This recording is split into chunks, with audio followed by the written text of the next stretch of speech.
Сәбіз салат немесе сәбіз мезе. Жарты кило сәбізді сыртын тазалап, теркадан өткіземіз. Теркадан өткен сәбізді аздап май құйылған қазанға орналастырамыз. Біркелкі араластыра отырып, сәбізді жұмсарғанға дейін пісіреміз. Көргендеріңіздей дайын болды сәбізіміз.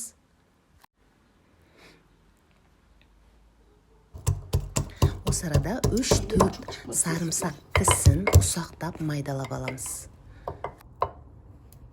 Және де ол сарымсақты бір кесе айранға араластырамыз. Ал дайын болған сәбізімізді тереңдеу табаққа орналастырамыз.